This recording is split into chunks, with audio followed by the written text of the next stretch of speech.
Di BTD 6, hero-nya banyak dan bervariasi. Dan karena itu banyak player baru di BTD 6 yang bingung, hero mana sih yang gampang dipakai tapi tetap kuat. Nah, ini dia 5 hero yang lumayan bagus buat pemula yang bukan cuma gampang dipakai tapi punya ability yang simple. Sekarang, sit down, relax, and watch me cook. Are you kidding me? Nothing gets past my bow. Kita mulai dari hero yang udah didapat dari awal. Karena hero ini memang beginner friendly. Atau simpelnya hero yang memang ramah pemula. Wong dia aja kebukanya pas awal-awal tutorial. Sekarang, seberapa bagus hero ini buat pemula? Let me tell you. Di level 1 aja dia bisa nembakin anak panah. Dan mantul sampai 3 target yang berbeda. Lumayan bagus buat ngisi early game. Di level 5 dia udah bisa combo detection. Atau bisa ngelihat combo balloon. Untuk ability-nya di level 3 dia bisa atau mendapatkan ability yang bernama Rapid Shot. Simpelnya ini kayak Mia tambah Inspire. Dia bakal ningkatin attack speed-nya sebanyak 3 kali selama 8 detik. Come on!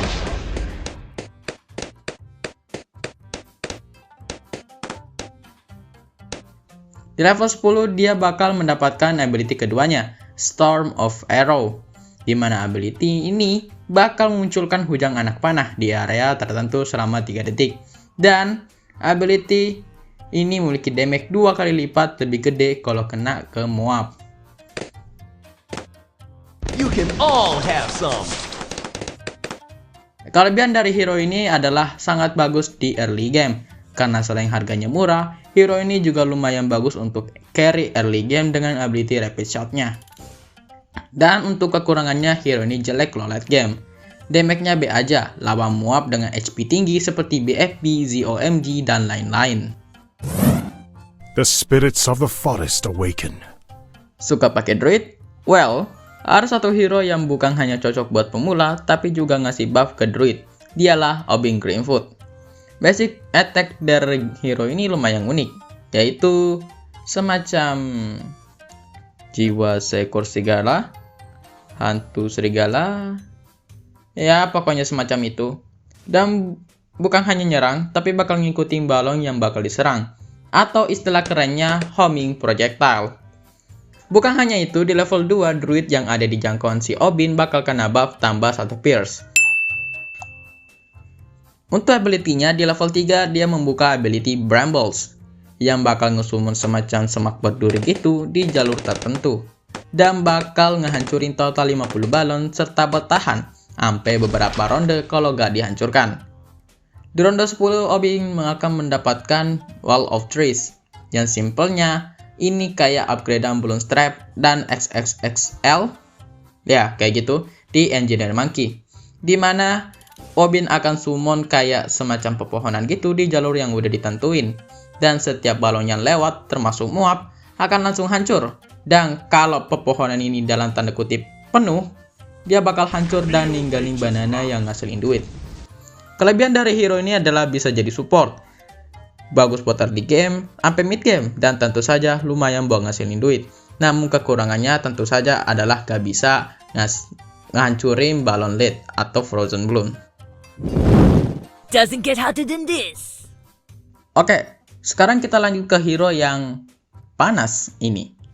Soalnya hero ini literally pakai api buat hancurin balon. Gwendolyn adalah tipe hero yang hampir sama kayak Obin tadi. Bagus buat early game dan bisa jadi support buat tower lain. Bedanya hero ini sering dipakai untuk support dalam strategi spam tower gitu. Gwendolyn sendiri nyerang pakai Pyrogun. Atau simpelnya dia nyerang pakai api. Jangan tanya kenapa, gue juga bingung. Tapi karena apinya itu, Gwendolyn udah punya kemampuan untuk hancurin light balloon dan frozen balloons bahkan sejak level 1.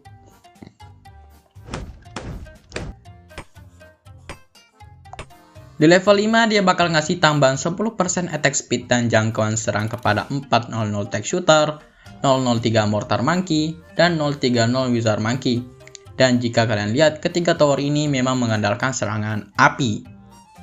Di level 3, Gwendolyn atau kita panggil saja Gwen, akan mengaktifkan ability-nya, yaitu Cocktail of Fire, di mana Gwen akan melempar semacam cocktail, oke kita sebut molotov aja, ke jalur yang udah ditentuin dan bakal ngebakar jalur tersebut. Setiap balon yang melewati jalur tersebut akan terkena efek burn. Ability ini aktif selama 12 detik. Iya, 12 detik. Ya, ini simply adalah Wall of Fire-nya Wizard Monkey. Di level 10, Gwen bakal mendapatkan ability Firestorm yang bakal ngebakar semua balon dalam satu map dan ngasih efek buff Heat It Up kepada semua tower atau monkey lah. Kelebihan dari hero ini adalah dia bisa menjadi support dari early sampai mid game dan menjadi tower andalan dalam masalah AoE atau Area of Effect. Kelemahannya ya, meskipun tower ini bisa ngancurin LED dan Frozen Balloon bahkan sejak level 1, tapi dia gak bisa lihat kamu balloon. Rules are made to be broken. Oke, kita lanjut ke hero ini, Benjamin. Hero ini entah kenapa gak nyerang sama sekali, tapi hero ini sering jadi favorit orang-orang, apalagi kalau mode boss event. Hero ini langsung jadi favorit banyak player. Kenapa? Well, biar gue jelasin. Ini hero memang gak nyerang, tapi dia bisa ngasilin duit lebih banyak per ronde. Dimana di level 1 dia bisa ngasilin $90 per ronde, dan seterusnya. Keren kan? Bukan hanya itu, duit per ronde ini bisa meningkat seiring dia naik level. Selain itu, di level 4 dia bisa nge-heal nyawa kita sebanyak 5 akhir ronde. Setiap akhir ronde. Dan bukan hanya itu, di level 5 dia bisa ngebuff Banana Banks atau 030 Banana Farm dengan membuat tower ini ngasilin lebih banyak duit. Untuk ability-nya, di level 3 dia ngebuka ability Biohack, di mana 4 tower terdekat bakal kena buff, di mana damage-nya bakal meningkat selama 6 detik. Tapi keempat tower tadi gak bakal bisa nyerang selama 2 detik setelah efek Biohack tadi berakhir. Di level 7 dia ngebuka semacam pasif gitu, Bloom Trojan, yang bakal menembakkan semacam projectile setiap 7 detik. Yang bukan ngehasilin damage, tapi bakal ngehasilin debuff ke balon yang terkena projectile tadi. Yang dimana balon yang terkena debuff tadi bakal gak bisa ngeluarin anak-anaknya saat udah hancur dan diganti dengan duit sebesar $2 per lapisan balloon. Di level 10, Benjamin akan mendapatkan ability Siphon Funding yang akan mengurangi lapisan balon sebanyak 1 saat muncul dan ngasih duit lebih banyak ketika dihancurin. Kelebihan dari hero ini adalah sangat bagus buat ngasilin duit lebih banyak. Makanya hero ini bagus buat boss event.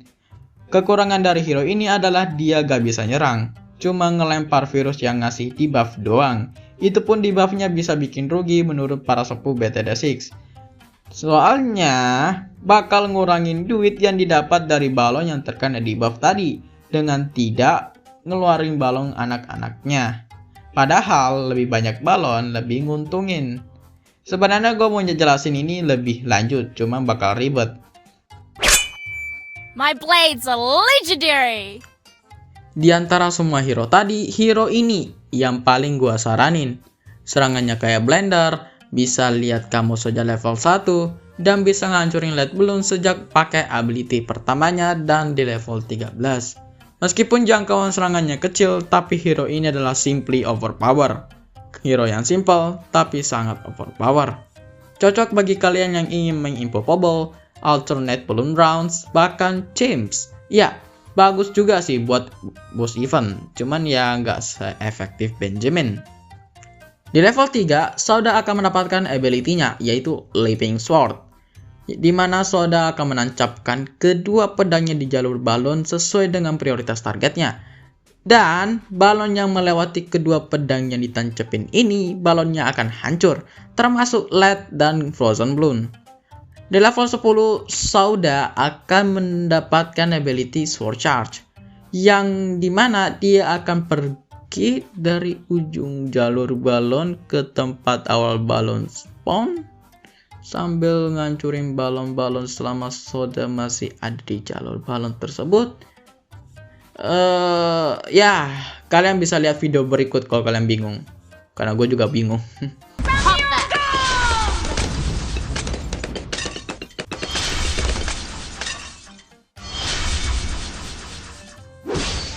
Mengenai kelebihan dari Souda, hero ini saking bagusnya di early game, kalau kalian pinter pasang ability dan posisi Souda lumayan enak, dia bisa solo sampai ronde 40. Selain itu, hero ini lumayan cocok bagi kalian yang masih panikan. Kayak lihat balon yang udah hampir di ujung nih, udah mau keluar nih, langsung pencet ability-nya dan selesai. Beres deh. Selain itu, hero ini bisa ngancurin semua jenis balloon, camo, LED, frozen, semuanya bisa. Ya, palingan kelemahan dari hero ini adalah jangkauan serangannya yang lumayan kecil. Soalnya hero ini melee, sama seperti Pet Fasti, alias nyerang pakai jarak dekat. Jadi kalian harus taruh Souda di tempat yang bagus, seperti jalur muter-muter ini nih. Oh iya, fun fact. Kalau kalian lihat desain dari si Souda ini, pasti kalian merasa kalau Souda ini dari Jepang. Tapi ternyata Souda ini dari Korea loh. Dibuktikan dari rata-rata voice overnya yang terkadang menggunakan bahasa Korea. 아싸! 지렸다리!